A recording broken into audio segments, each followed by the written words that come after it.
सोने की कीमत में बड़े इजाफे के बाद मामूली कमी देखी गई। सोने के फी तोला कीमत में गुज़श्ता रोज बड़े इजाफे के बाद आज मामूली कमी हुई है।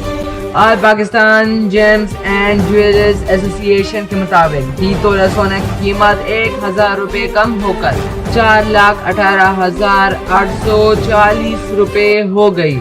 एसोसिएशन के मुताबिक 10 ग्राम सोने की कीमत 855 रुपये कम होकर 3,59,106 रुपये हो गई है। आलमी बाजार में सोने की कीमत $10 कम होकर 39,665 फी औंस है। सोने की कीमत में बड़े इजाफे के बाद मामूली कमी देखी गई। सोने के फी तोला कीमत में गुज़श्ता रोज बड़े इजाफे के बाद आज मामूली कमी हुई है। आज Pakistan James and jewellers association के मुताबिक फी तोला सोना की कीमत 1000 रुपये कम होकर 4,18,840 रुपये हो गई है।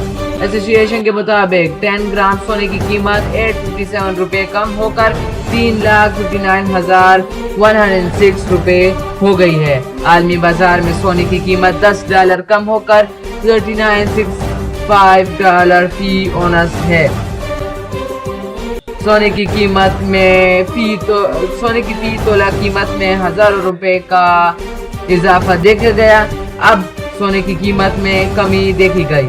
इससे पहले सोने की कीमतों में 3,500 रुपये का इजाफा हुआ, जिसके बाद मुल्क में फी तोला सोना 4,90,862 रुपये हो गया। अब सोने की कीमत 4,18,862 रुपये हो गई है।